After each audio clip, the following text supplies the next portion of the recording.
قانونە ئیتیحادیەکانی ئێمە یەکێک لەو قانونانە کە قانونی ئیدارەی مالیە، پێشتر ناوی قانونی ئیدارەی مالی و دەینی عام بووە، ژمارە 94 ساڵی 2005.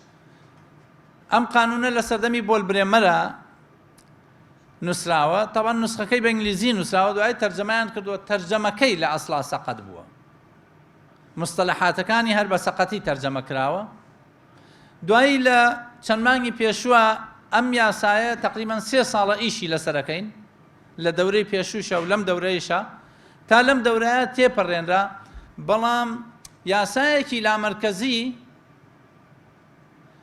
بە ناوکرۆکێکی مەرکەزی کە هەمان ئیشکالیاتێک کە لەو پێش هەبووە هێڵاوێتەوە بگرە زیادی کردووە. بۆ نمونە کاتێک باسی موازنەی هەرێمەکە لە مادەی 1 فەقەرەی 8 تعریفەکە، ئەڵێ موازنەی هەرێم بریتیە لە کۆمەڵێک خشتەی ڕێکخراو لە داهات و خەرجیەکان کە لە پەرلەمانی کوردستانە دەنگی لەسەرەدرێ و ئەنێرێ بۆ حکوومەتی ئیتیحادی،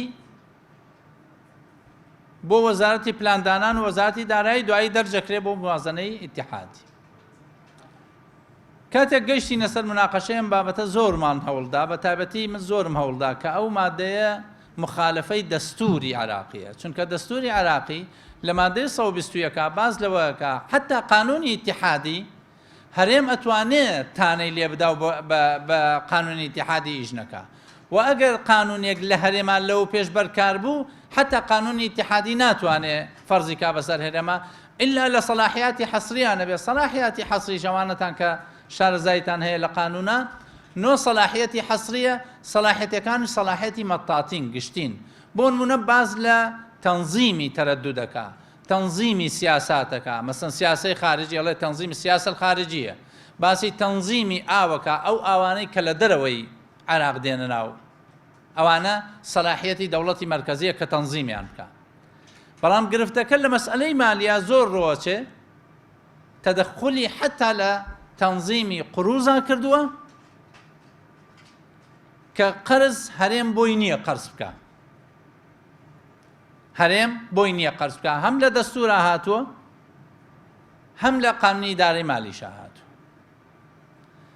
بۆیە ئیشکالیەتی سیستەمەکە خۆی بۆ خۆی و ئیشکالیەتی قانونەکان وای کردووە کە هەرێمی کوردستان لەگەڵ حکوومەتی ئیتیحادیە لە ئیشکالیەتێکی بەردەواما بشێ. یەکێک لەو ئیشکالیەتانە کە نەوتە تا ئێستا بەردەوامی هەیە. لە مادەی 111 دەستورا باز لەوەیە کە نەوت و غاز مڵکی گەلانی عراقن، ئەمە هیچ ئیشکالێکی تیان نییە. بەس کە دێتە سەر مادەی 112 دەستور باسی دوو جۆر حەقلەکە، حقولی حالی، حقولی مستەقبەلی، ئەڵێ ئەو کێڵگانەی کە ئێستا هەن و ئەو کێڵگانەی لە مستەقبەل ئەدۆزرێنەوە. ئیشکالێک هەیە جارێ لەو کێڵگانەی کە ئێستا هەن، کێ ئەوە تەحدیدەکە ئەو کێڵگانەی کە ئێستا هەن، چونکە کێڵگە هەیە کە هەبووە بەس سەری نراوەتەوە، ئیکتیشاف کراوە، بیریشی لێ دراوە، کێڵگەش هەیە نەوتی لێ دەرهێنراوە. ئەمە دوو تەفسیری بۆ دروست بووە، هەندێک ئەوانەی کە نەوتی لێ دەرنەهێنراوە وتویان ئەمە کێڵگەی مستەقبەلیە، ڕاستە کەشف کراوە. ئێستا ئیشکالیەتەکە لەمەوە شۆڕ بۆتەوە بۆ ئەوەی ئایا ئێمە لە ناو دەستورە، لە ناو قوانینە باز لەوە کراوە هەرێمی کوردستان بۆی هەیە نەوت دەربێنێ، باز نەکراوە، کەواتە بۆی هەیە نەوت دەربێنێ، بۆی باز کراوە کە بە دوای نەوتا بگەڕێ، باز نەکراوە، کەواتە بۆی هەیە بە دوای نەوتا بگەڕێ. بەڵام لە مشکلەی مارکێتینە ئیتاری سیاسی خارجی باز کراوە کە سیاسی خارجی، تیجارەی خارجی تەنزیمەکەی بۆ حکوومەتی ئیتیحادیە. وازعینی دەستور ئەوانەی کە بەشداریان تیا کردووە، من حەق نادەم بەخۆم کە ڕەخنەیان ئاراستە بکەم، چونکە ئەوانە لەو کاتە لەوە ئەچێ هەر ئەوەندە کرابێ، بەڵام حەق بەخۆمە دەم کە ڕەخنە لە ئالیەتی نووسینی تێستەکان، نەسەکان کە بە شێوەیەک داڕێژاون بۆ ئێمە بووەتە گرفت لە ئێستا. بۆیە کاتێک کە باز لە سیستەمی ئیشکالیەتی سیستەمی فیدراڵیەکەین، دێینە سەر واقعەیەک کە ئەم وڵاتە بە عەقڵێکی زۆر گەورە ئەکرێ ئیدارە بدرێ، نە عەقڵێکی شۆڤێنی ئەتوانێ ئیدارەی ئەم وڵاتە بدا. ئەجا ئەو شۆڤێنیە شۆڤێنی عەرەبی بێ یا شۆڤێنی کوردی بێ ناتوانێت ئیدارەی وڵاتە بدا. کەواتە ئێمە هەمیشە لە ئیشکالیەتە ئاژین. بە عەقڵیەتێکی قەومی صرف ناتوانێت ئیدارەی ئەم وڵاتە بدا، چونکە کاتێک کە تۆ بە عەقڵیەتێکی قەومی صرف ئیدارەی وڵاتێکە دەی کەفرە قەومیە، کەفرە نەتەوەیە، ئەوان دیسان تووشی بربەستە بی بەوەی کەوا قەومیاتی جیاوازی تایە. ئەگەر بە مەزهەبێک ئیدارەی بە مەزهەبیەت ئیدارەی ئەم وڵاتە بدەی، نەخێر ئەم وڵاتە وڵاتێکی فرە مەزهەبیە ناتوانانی ئیدارەی بدەی. چونکە عادەتەن ئینسان بە تەبیعەتی حاڵ ئێستا ئێمە کوردمان وەکو لەبەرەوەی خۆمان کوردین، کوردمان لا گرنگترە لە هەموو نەتەوەکانی تر. کاتێک دێتە سەر مەسئلەی نەتەوەیەتی، ئیتر ئینسان تێپەڕێنێ لەوەی کە نەتەوەکەی خۆی لە هەمووان پێ باشترە بێ. کاتێک دێتە سەر ئاین، ئاینەکەی خۆی لە هەمووان پێ باشترە بێ. کاتێک دێتە سەر مەزهەب، مەزهەبەکەی خۆی لە هەمووان پێ باشترە بێت. چکەمانەی لە قەناعەتەوە وەرگرتووە هەندێکیان، و هەندێکیان صفاتێک بوون کە لەم ئینسانە بەدەست خۆی نەبووە، خوای گەورە پێی بەخشیوە. کەواتە ئیشکالیەتی ئێمە لە عێراقدا کۆمەڵە ئیشکالیاتن. ئیشکالیاتی مەزهەبی، ئیشکالیاتی ئاینی، ئیشکالیاتی قەومی، ئەمە وای لێ کردوین بیرێک لەوە بکەینەوە ئێمە ئەمانەوێت لە چوارچێوەی دەوڵەتی عێراقا بژینیانە. ئەگەر نەمانویست چین، تەجروبەمان کرد، نەمانویست لە چوارچێوەی دەوڵەتی عێراقا بژین، ڕێفراندۆممان کرد و سەرکەوتوو نەبوو. ئەی ئێستا فعلەن ئەمە ئەگەر پرسیار لە خۆمان بکەین و لە بەرپرسە سیاسیەکان بکەین، ئەگەر سادق بین لەگەڵ خۆمانە و لەگەڵ خەڵکمانە، ضرورە بە وازح بڵێن ئێمە تازە قەدەرمانە تا ئێستا و چەند ساڵی داهاتووش لە چوارچێوەی ئەم دەوڵەتا بژین کە ناوی دەوڵەتی عێراقە. ئیدەن ئیشکالیەتی مەزهەبی و ئیشکالیەتی ئاینی و ئیشکالیەتی نەتەوەیی ئەمانە نامانگەێنێتە کەناری ئەمان، و ئەم سراعی کە هەیە بەردەوامە بێ. هەمیشە لە سراع و بەردەوامی بوونە ژیان گەشە ناکا، خۆشگوزەرانی نابێ.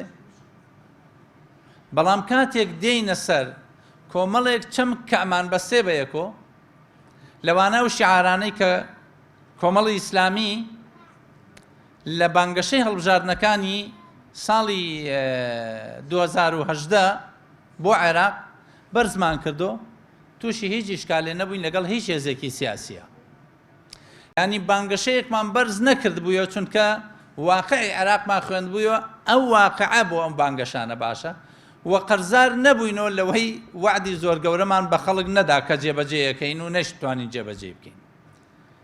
یەکەم شعار کە بەرزمان کرد بوویەوە ئازادی سیاسی، حڕیەتی سیاسی شعاری ئێمەیە.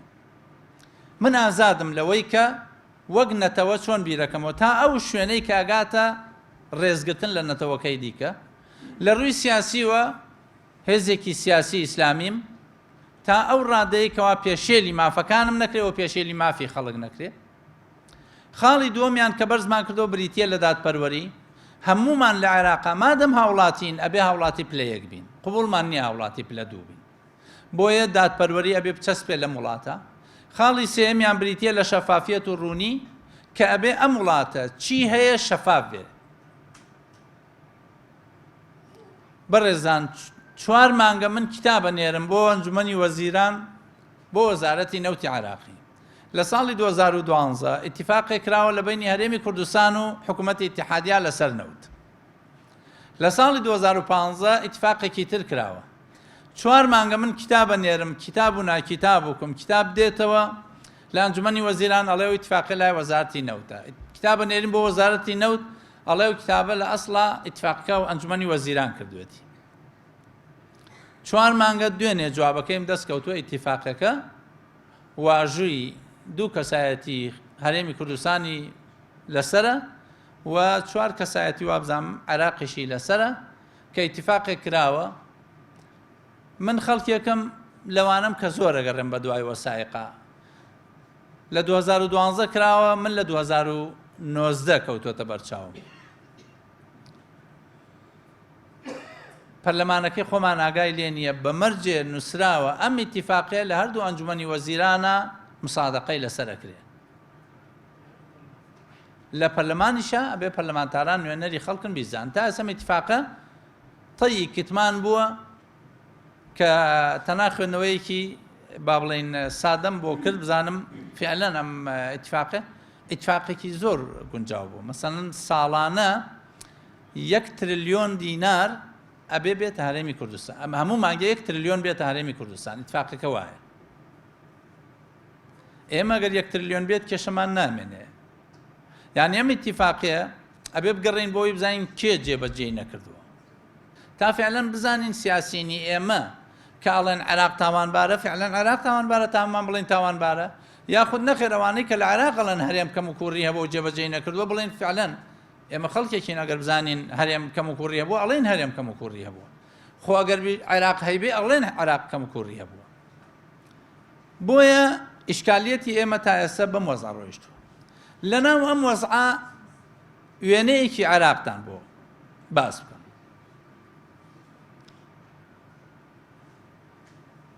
عێراق لە ئێستادا ئەگەر مقارنەی بکەی بە 2003 شتێکی نییە بە ناوی دەوڵەتەوە یعنی دەوڵەت کاتێک باسەکرێ الدەولە الطبیعیە دەوڵەتی ئاسایی با بڵێن دەوڵەتی سروشتی الدەولە العەمیقە دەوڵەتە قوڵەکان کە ئەوە هەندێک جیهات شۆڕ بوونەتەوە هەرچی جومگەی ئەو حکوومەتە هەیە ئەوان داگیریان کردەوە کە ئێستا لە هەرێمی کوردستانە ئەو حکوومەتە ڕەنگێکی هەیە زیاتر ڕەنگێکی حیزبێکی تایبەتی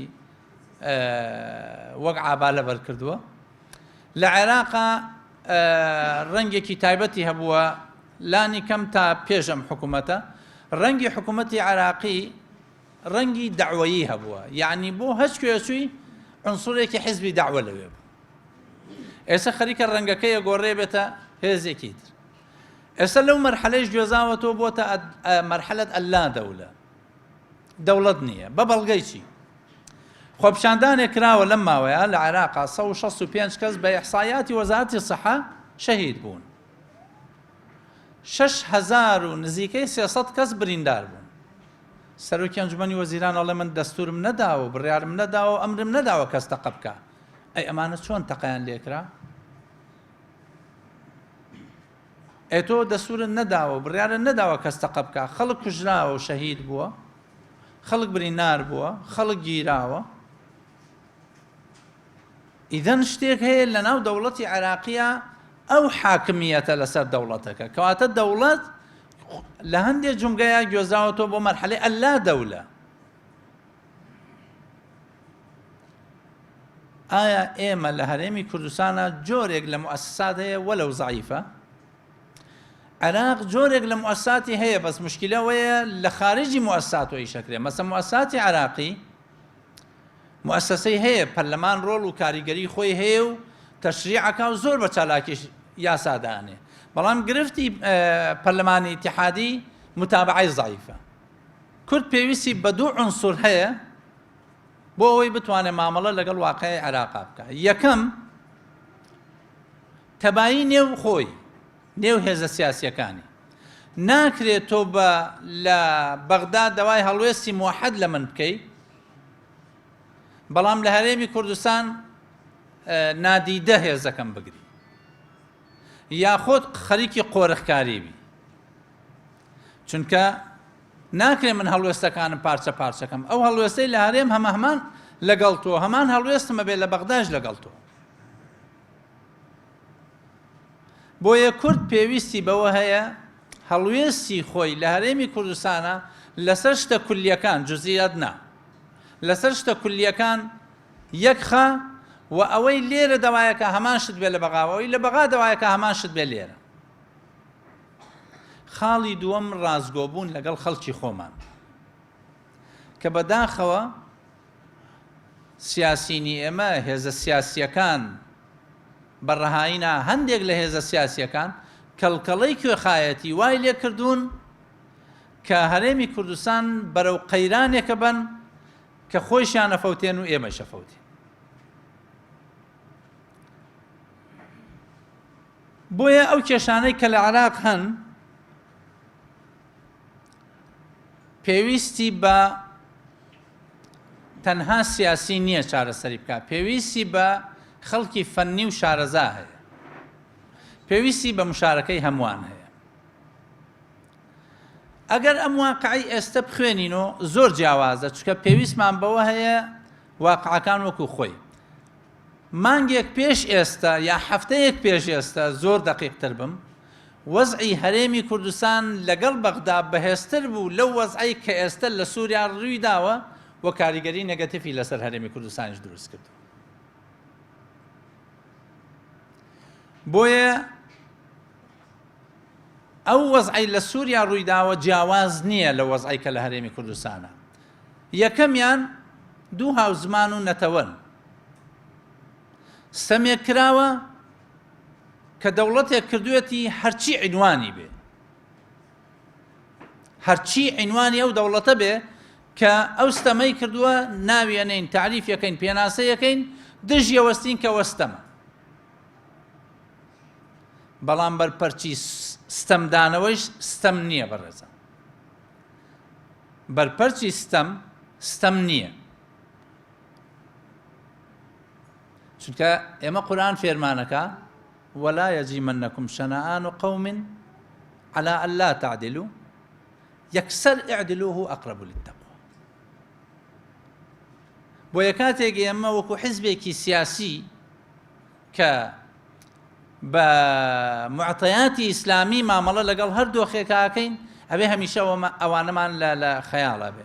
لە سیاسەتکردنمانە سیاسەتێکی ڕوون و ڕاشکرا و سەریح، لە مامەڵەکردنمانە مامەڵەیەکی ڕوون و ڕاشکرا و سەریح.